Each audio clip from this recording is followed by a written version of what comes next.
quando a divina vontade reina na alma. Prefácio.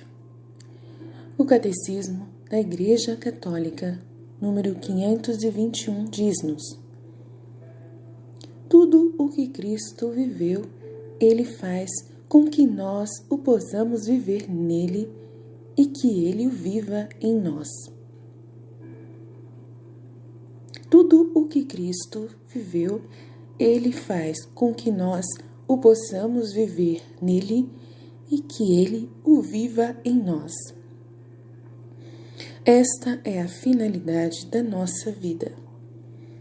Viver em Cristo e o que Ele viveu, e que Ele o viva em nós.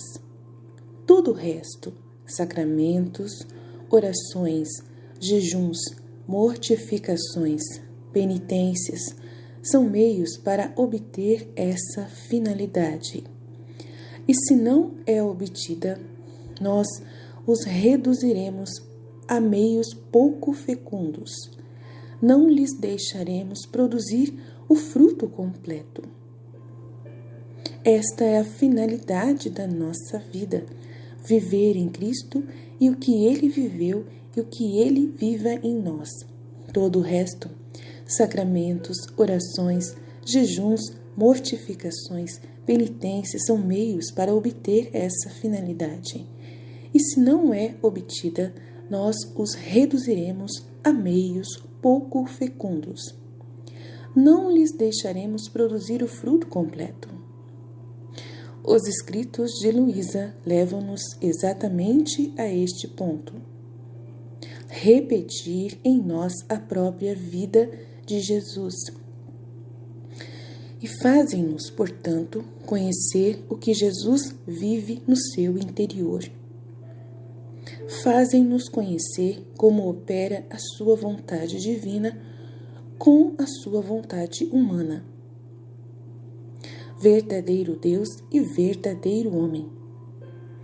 E como nele tudo é feito e vivido na vontade divina, na qual, operando junto com a sua vontade humana, faz-se depositária de todos os seus atos, permanecendo nele tudo na sua divina vontade, no seu divino querer, esperando que nós, vivendo na sua divina vontade, encontremos todos os atos que fez, toda a sua vida, a fim de que a façamos vida nossa, a fim de que se torne vida de cada um dos nossos atos. Noutras palavras, nestes escritos, Jesus desvendou-nos o seu interior divino e humano, para que o aprofundemos, para que conheçamos mais o que Ele viveu, para que, conhecendo-o, nós o queiramos e possamos viver. Nestes escritos de Luísa Picarreta, Jesus desvendou-nos o seu interior divino e humano, para que o aprofundemos, para que conheçamos mais o que Ele viveu, para que, conhecendo-o, nós o queiramos e possamos viver. Tomemos, por exemplo, este trecho do volume 12, do dia 5 de janeiro de 1921, do livro do Céu, da serva de Deus Luísa Picarreta. Minha filha, a verdadeira vida da alma, feita no meu querer, nada mais é do que a formação da sua vida na minha. Dar a minha própria forma a tudo o que ela faz. Eu nada mais faço do que dar voo no meu querer a todos os atos que eu fazia, sejam internos ou externos. Eu dava voo a cada pensamento da minha mente, o qual, ultrapassando qualquer pensamento da criatura, da qual tudo existia no meu querer, fazia-se quase coroa de cada inteligência humana e levava a majestade do Pai, a homenagem, a adoração, a glória, o amor, a reparação de todo pensamento criado. E assim o meu olhar, a minha palavra, o meu movimento, o meu passo. Ora, a alma, para ter vida no meu querer, deve dar a forma da minha mente à sua, a forma do meu olhar, da minha palavra, do meu movimento aos seus. Minha filha, a verdadeira vida da alma feita no meu querer nada mais é do que a formação da sua vida na minha vida, dando a minha própria forma a tudo o que ela faz. Eu nada mais faço do que dar voo no meu querer a todos os atos que eu fazia, sejam internos ou externos. Eu dava voo a cada pensamento da minha mente, o qual, ultrapassando qualquer pensamento da criatura, do qual tudo existia no meu querer. Tudo fazia quase coroa em cada inteligência humana e levava a majestade do Pai, a homenagem, a adoração, a glória, o amor, a reparação de todo o pensamento criado. E assim o meu olhar, a minha palavra, o meu movimento, o meu passo. Ora, a alma, para ter vida no meu querer, deve dar a forma da minha mente à sua, a forma do meu olhar, da minha palavra, do meu movimento aos seus. De modo que, fazendo isso, perde a sua forma e adquire a minha.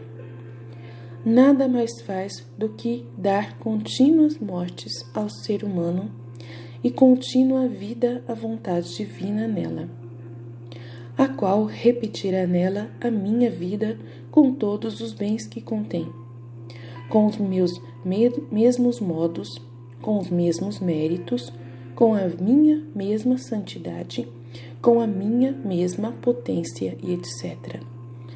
Só a minha vontade, vivendo na alma, insere nela, nos seus atos, todo o bem e a vida dos meus, fazendo com que a criatura uma só coisa, uma só vida, a minha vida nela. Ora, a alma, para ter vida no meu querer, deve dar a forma da minha mente à sua, a forma do meu olhar, da minha palavra, do meu movimento aos seus movimentos, de modo que, fazendo isso, perde a sua forma real, humana, e adquire a minha. Nada mais faz do que dar contínuas mortes ao seu ser humano em cada ato, e contínua vida à vontade divina nela. E isso ela repetirá totalmente a minha vida, com todos os bens que contém, com os meus mesmos modos, com os mesmos méritos, com a minha mesma santidade, com a minha mesma força de vontade e potência.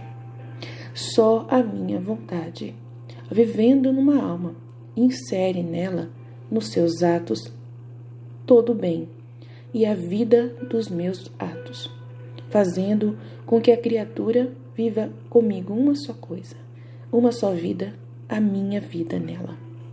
Portanto, quanto mais conheçamos o que o Cristo viveu, mais vamos querer que vivamos Ele em nós, e mais poderá Ele vivê-lo em nós até a plenitude possível a uma criatura. Portanto, quanto mais conhecemos o que Cristo viveu, lendo o livro Vida Íntima de Nosso Senhor Jesus Cristo, Mística Cidade de Deus, Vida de São José, se possível a vida de São João Batista, da monja Cecília Baide, se eu achar, e a Valtorta, e todos os livros das místicas que receberam o conhecimento da vida interior de Jesus, que se aproximaram mais de Jesus, e principalmente os 4 evangelhos, nós vamos querer viver totalmente a vida de Jesus em nós. E vamos poder viver pelo conhecimento e pela imitação, até a plenitude possível a uma criatura. E para formar esta vida divina em nós, necessita-se uma maternidade divina que é fecunda, que é a Santíssima Virgem Maria, Mãe Divina de Jesus, e a Mãe Divina nossa, a qual, com a sua missão e tarefa materna, ela vai fazer-nos crescer e desenvolver-nos até a sua plenitude, até que sejamos, na verdade, a imagem e semelhança do Verbo encarnado. E para formar esta vida em nós, nós necessitamos da maternidade divina, que a fecunde, a Santíssima Virgem Maria, a Mãe Divina de Jesus e Mãe Nossa Divina, a qual, com a sua missão de mãe e tarefa maternal, vai fazer crescer e desenvolver em nós até a sua plenitude, até que sejamos, na verdade, uma imagem e semelhança do Verbo encarnado, seu Filho. Lendo a mística Cidade de Deus, lendo a Virgem Maria no Reino da Divina Vontade, e todos os demais livros que ela possa ter nos orientado na sua vida e nos dado a sua mestra, seus ensinamentos de mestra, nós também conseguimos a ajuda dela para essa missão, para essa jornada de configuração com Jesus. Podemos dizer que tudo isso é o grande e principal tema destes escritos dados a Luísa.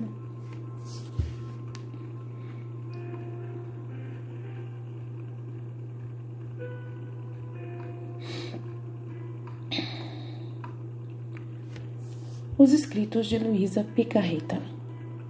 Da vida exterior de Luísa poderíamos relatar um sem número de fatos maravilhosos e extraordinários, como os narram tantas pessoas que a conheceram. Um livro publicado pela editora vaticana, O Sol da Minha Vida, vai nos trazer todos os eventos e fatos externos e conhecimentos e falas, opiniões, nos vários sacerdotes, de vários personagens da vida de Luísa sobre a pessoa de Luísa. Mas nós vamos focar somente na sua missão, o que ela colocou em vida, o que ela fez na sua vida,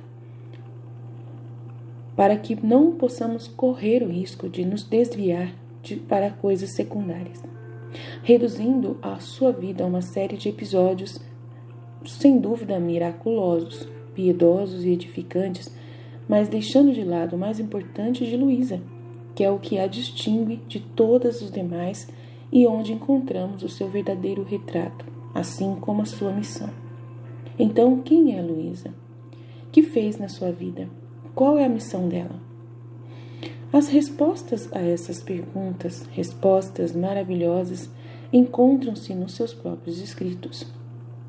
Não é possível conhecer Luísa sem conhecer os seus escritos.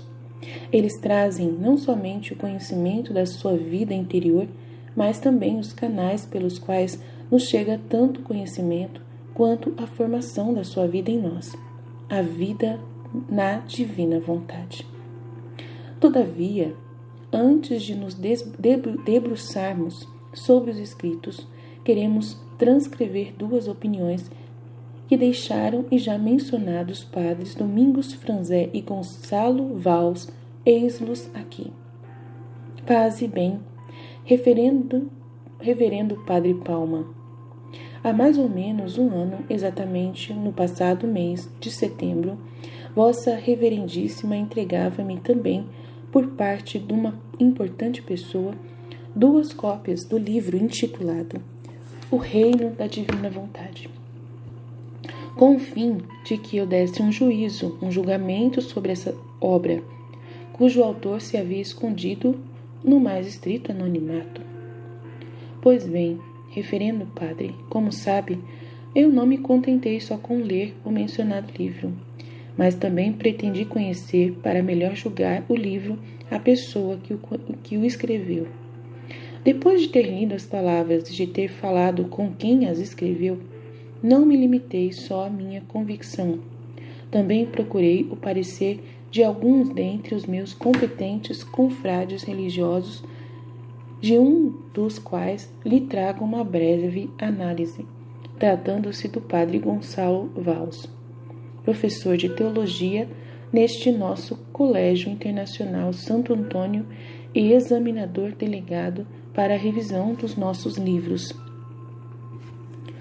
Em verdade, a quem não tivesse tempo nem vontade para analisar o livro, bastar-lhe-ia dar uma olhada no índice do mesmo para ver como uma alma chamada por Deus à perfeição eleva-se gradualmente pelos caminhos do desapego e do aniquilamento, das tentações e das provas, entre as quais, duríssimas, uma se prolonga já há mais de 46 anos. Gradualmente, pelos caminhos do desapego e do aniquilamento, das tentações e das provas, entre as quais, duríssima, uma se prolonga há mais de 46 anos. A mim, que sou médico, causa simplesmente um estupor o fato de que na paciente não haja nada encontrado de chaga de decúbito ou outra erosão da pele numa pessoa obrigada a estar imóvel em cama por período tão longo de anos. A mim, que também sou religioso regular, dá muita consolação ter sido assegurado de que durante tão longos anos nem os médicos, nem os confessores, nem os arcebispos tenham descoberto jamais fraude alguma, depois de ter feito provas exaustivas. A mim, finalmente, que sou sacerdote, alegra-se a alma por ter verificado na paciência não só toda a delicada integridade das virtudes cristãs, senão, ademais, uma alma que tende à perfeição, iluminada por uma graça especial. Afora tudo o que nosso Senhor parece dignar-se realizar nesta alma, para purificá-la e fazê-la digna instrumento da misericórdia para os seus semelhantes, eu noto nestes escritos uma ideia predominante, que poderia chamar a ideia mãe da existência desta criatura, a divina vontade. Afora tudo o que nosso Senhor parece dignar-se realizar nesta alma, para purificá-la e fazê-la digna instrumento da misericórdia para os seus semelhantes, eu noto nestes escritos uma ideia predominante, que poderia chamar a ideia mãe da existência desta criatura, a divina vontade. A pobre paciente chama todas as almas para que penetrem no mal que cada uma faz nas suas vontades pessoais, e quer fazer constatar que assim como um só é o mal comum de todas as vontades humanas, ou seja, o pecado, igualmente um só também é o remédio universal para todos os homens pecadores, isto é, que a santíssima vontade de Deus seja a vida da vontade humana. Se a obra de que falamos não fizesse mais do que inculcar no leitor os direitos de Deus e do seu divino querer, afirmar o seu poder supremo sobre todas as vontades humanas e sobre todos os poderes e reinos da nossa minúscula terra, eu diria que isso seria já muito para o bem das almas. Reverendo Padre, com julgamento de médico e de sacerdote, digo-lhe que somente um espírito tão mortificado e perenemente mortificado, somente uma vontade humana, amalgamada, totalmente fundida na vontade divina, pode chegar a concepções tão básicas e fundamentais como as que manifesta esta alma, a qual, sem estudos profundos e sem escola, sozinha no leito da sua dor, com uma cultura literária, teológica e ascética limitadíssima, fala com verdadeira competência dos temas mais complexos, dá solução aos problemas mais difíceis, conduz a alma de quem lê os seus escritos aos campos mais perfumados da virtude. Não é agora o momento, obviamente, de que eu faça referência às provas físicas, psicofísicas e morais que fiz na paciente. Eu tenho a certeza moral, e também porque quem escreve já tem vivido 65 anos e é alheio a tudo o que tem de sabor do mundo e a tudo o que tem de sabor de imoderação. Repito, tenho a certeza moral, no que é possível ao ser humano, de que o livro que Vossa Reverendíssima me apresentou poderá fazer um grande bem, especialmente porque procede de um espírito reto e sem fingimento. Agradeço-lhe pela bela oportunidade que me deu e confio-me às suas dignas orações, enquanto me subscrevo. De Vossa Reverendíssima Devotíssima em Jesus Cristo, Frei Domingos Franzé, Roma, Colégio Santo Antônio, 20 de julho de 1931. Do análise do Padre Vals, que o Padre Franzé menciona, transcreveremos somente as afirmações principais, que são as seguintes. Reverendo Padre Franzé, eu li e estudei o livro intitulado O Reino da Divina Vontade e depois de ter meditado em alguns de seus pontos, posso declarar o seguinte. Sob o aspecto dogmático, encontrei-o conforme em tudo aos ensinamentos recebidos da Santa Igreja e manifestado nas fontes da revelação, inclusive quando fala só da passagem de questões dogmáticas, como e segue uma série de pontos analisados e os comentários aos mesmos são exatidão teológica sublime e maravilhosa, exatíssimo também no conceito, sem estridências e com maravilhosa harmonia. Nunca se repete, ao contrário, sempre encontra novos e belíssimos aspectos, sem se separar nem por um instante do reto conceito das verdades de fé. É verdade que aqui e ali se encontram algumas incertezas e às vezes até coisas estranhas, que necessitariam alguma explicação, mas é também verdade que quanto mais se reflete sobre as mesmas, mais desaparece a aparente dissonância da primeira impressão. Ademais, Jesus mesmo o diz à alma quando a tranquiliza dos temores que esta sente de escrever os disparates. Sob o aspecto ascético, é justíssimo em todas as suas apreciações, seja ao apresentar os meios ativos da santificação, oração, trabalho, cumprimento dos próprios deveres, sacramentos, práticas de piedade, leituras, sofrimentos, etc., seja especialmente nos amplos ensinamentos que dá sobre as virtudes mesmas. Para justificar todos estes pontos, seria necessário citar o livro inteiro. Bastaria, contudo, ficar com aquelas que se destacam no índice sobre obediência, humildade, esperança e mortificação. Quanto aos fenômenos místicos, o livro parece verdadeiramente inspirado. Dos numerosos pontos que assinala, indicamos, por exemplo, este: diferença entre o conhecimento abstrativo e o conhecimento intuitivo de Deus e da própria alma. A descrição que faz do intuitivo é uma demonstração psicológica e experimental da doutrina teológica sobre o modo de obrar divino dos dons do Espírito Santo e dos sentidos espirituais, em contraposição com o modo de obrar humano das virtudes, etc. No que se refere ao autorretrato desta alma, vê-se que vive intensamente a vida da graça, da qual faz descrições tão belas e exatas que somente os dons do Espírito Santo podem dar-lhe a inteligência e também a ciência para podê-las exprimir. Destes dons em plena atividade provém esta contemplação de Deus nos seus atributos e na sua vida trinitária. Essa contemplação de Cristo e da Santíssima Virgem nos seus mistérios, essa visão tão consoladora e maravilhosa da divina vontade que governa o mundo, essa introspecção psicológica com a qual descobre nos ângulos escondidos da alma os esconderijos sutilíssimos do amor próprio, Não doutra fonte, senão da graça divina, que absorve todo o ser desta alma, pode vir essa resolução e generosidade com que se dá os maiores sacrifícios íntimos que lhe pede o seu amado. Essa delicadeza e vivacidade de sentimentos, por exemplo, a luta que ela sustém entre os impulsos da misericórdia e da justiça divina, das quais se faz zeladora.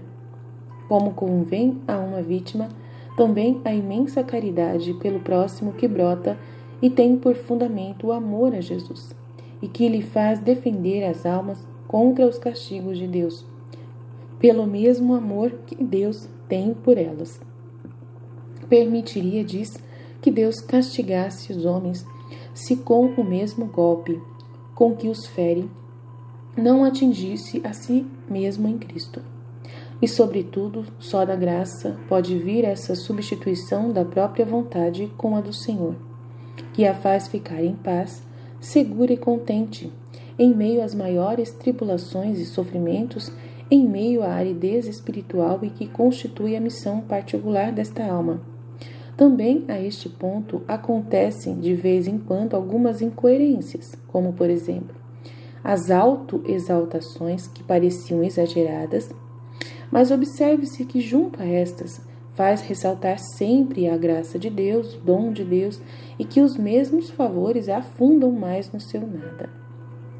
Assim também a necessidade que ela faz das suas expiações para salvar o mundo, como se não bastassem os méritos de Cristo. Certamente aqui nos encontramos diante do mistério de uma íntima união entre Cristo e o seu corpo místico, pelo qual o próprio São Paulo dizia: cumpro na minha carne o que falta das tribulações de Cristo.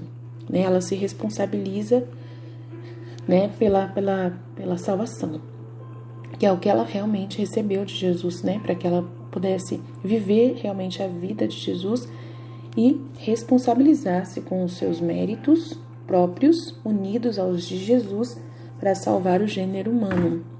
Então eles dizem que isso que eles acham isso uma autoexaltação e uma responsabilização muito grande, que parece ser exagerado. Mas aí eles falam, observe-se que junto a estas autoexaltações da alma, ela faz ressaltar sempre que é dom de Deus, que é graça de Deus, que é por causa de Deus, e que os mesmos favores a afundam cada vez mais no seu nada. Então, toda pessoa que vive na divina vontade vai fazer essa mesma coisa, tanto que eu estou fazendo isso também, e as pessoas estão começando também a se assustar. Por todas estas observações feitas assim de passagem, daqui e dali, e confrontando, eu nutro a íntima persuasão de que a pessoa em questão, Luísa Picarreta, é uma alma de Deus, e que é divina a obra que nela se cumpre. Não conheço a vida e nem a história particular desta alma, mas para justificar este meu conceito, basta-me o exame somente do livro, e o efeito que eu mesmo experimentei com a leitura, a qual destilava no meu espírito novas ânsias de melhorar espiritualmente. Só Deus tem as chaves do coração e o faz vibrar para a santidade. Compreendo que o livro em questão necessitaria de um estudo mais profundo e tranquilo do que esse que eu tenho podido fazer em meio às minhas atividades. Talvez o faça no futuro, se Deus permitir, mas estou persuadido de não mudar, mas somente confirmar com isso a minha opinião. De vossa reverendíssima, devotíssimo confrade assinado Frei Gonçalvo Valls, Roma, Colégio Internacional Santo Antônio, 18 de julho de 1931. Ora, onde está a singularidade de Luísa? O que a distingue de todos os demais? Digamo-lo logo e com palavras simples. Ela é a primeira a viver da vontade divina, a imitação perfeita da humanidade de Nosso Senhor. O meu alimento é fazer a vontade de meu Pai, e a imitação perfeita da Santíssima Virgem. Faça-se em mim segundo a vossa palavra. Os santos e a Igreja conheceram até agora somente a vivida na conformidade à vontade de Deus, o pleno abandono até a união com a vontade de Deus com o querer divino.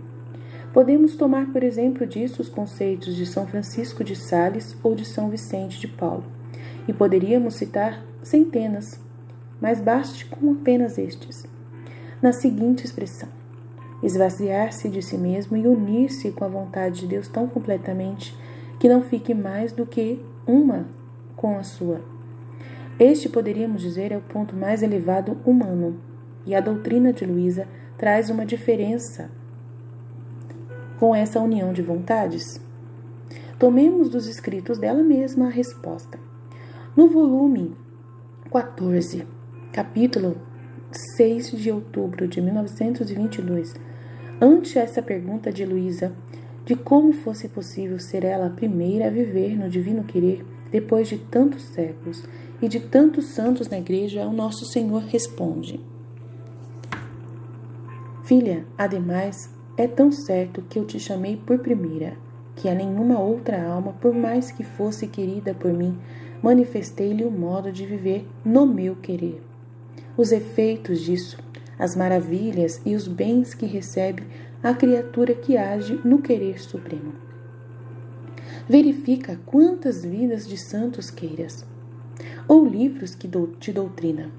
Em ninguém encontrarás os prodígios do meu querer, que age na criatura como sendo a criatura, e da criatura que age no meu querer como sendo eu. No máximo encontrarás somente a resignação, a submissão, a união do querer, mas o querer divino agindo nela e ela no meu, totalmente unidos, em ninguém encontrarás. Isso significa que não tinha ainda chegado o tempo em que minha bondade devia chamar a criatura a viver neste estado sublime. Inclusive o modo como te faço rezar não se encontra em ninguém mais. Isto é, que da união dos quereres, já conhecido por alguns santos, Luísa passa à atividade da união, à atividade vida da criatura na divina vontade, os seus efeitos, etc. Toda essa afirmação nossa, o leitor poderá corroborá-la se ler os escritos sem preconceitos e com a mente aberta à luz da verdade mais plena. Se não for assim, não compreenderá nada, conforme volume 12, 29 de 1 de 1919. A seguir, e ainda à guisa de introdução, apresentamos uma primeira seleção de trechos de diversos volumes sem ordem cronológica.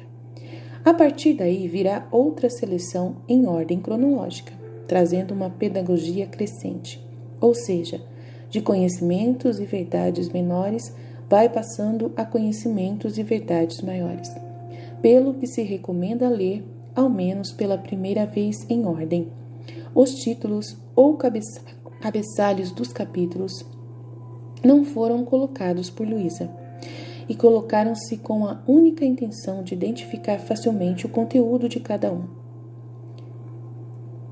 José Luiz Acuña, México. Trechos introdutivos.